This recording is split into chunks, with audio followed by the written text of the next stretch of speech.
Have you ever played a Ubisoft open world game post 2015? If so, I am so sorry. Have you ever played those side missions and been like, wow, I'd pay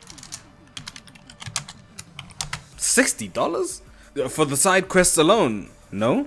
I think you meant to say yes. So I'm going to ask that one more time. Yes? Well, crank up that Vietnam War music and take a whiff, brother. That's pure Colombian baby powder. Wake the fuck up. We've got a franchise to burn. Mafia 3 perfectly delivers that side quest experience. It's like they put ideas on a dartboard, threw the dart, it missed the board, went out the window, hit a nearby pedestrian, so they just said, fuck it, we ball. Because everything is a collectible, a fetch quest, or a kill quest. I mean, I get the Playboy magazines being a collectible. I mean, this was set in the 60s. That shit's rare nowadays. You gotta collect them, so I'm not one to knock a man's grind. Plus, they're balanced out with these Repent magazines. Sure, the ratio's a little off, but that's the game's fault. They're just so hard to find. When it comes to mission structure, you get like 24 cutscenes, I think, 19 kinda real missions, 9 of which are the tutorial, by the way. I'm pretty sure that is the demo. And to actually see the rest of these missions and cutscenes, you have to, and this is the outline for every mission, by the way, so bear with me. Go to the marked place. Choose between either mediocre stealth, that's gotta be Helen Keller, or mediocre gunfights. No wonder they lost in Vietnam. And when you're finally done emptying the whole magazine on the boss, because he's basically $50, only like 3 of you might get that. It's a shit joke, but I'm keeping it. You then just hold down a button to maybe kill them. I say maybe because you can recruit them, and by doing so, instead of earning $10 now, you can add $20 to the racket that I do not know how to use. Note, you can only recruit them if you do the wiretaps, which means collectibles from around the world, and I'm not doing that. I don't do collectibles.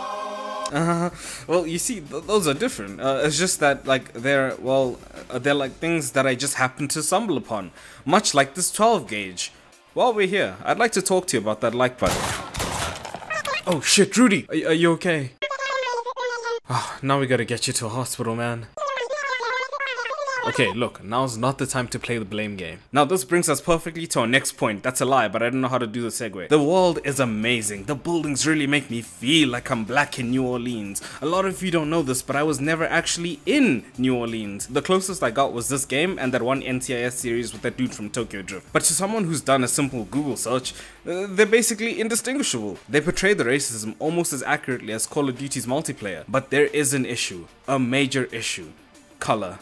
The screen, not the people. Now maybe you're a hardcore fan of the game. I'm sure there's at least one of you out there. Maybe you like your games looking like bleach and a UTI symptom, but I don't. So I installed this reshade to make it look not realistic, but appealing. And oh baby, when I tell you, this feels like Lady Liberty giving a vasectomy with pliers and a bottle of fine Kentucky Red. By damn do I mean it. It's jerry-rigged, it's not what God intended, but when you're sewn up with that bottle half empty, Lady Liberty is all that matters. I'm talking that red, white and blue, baby.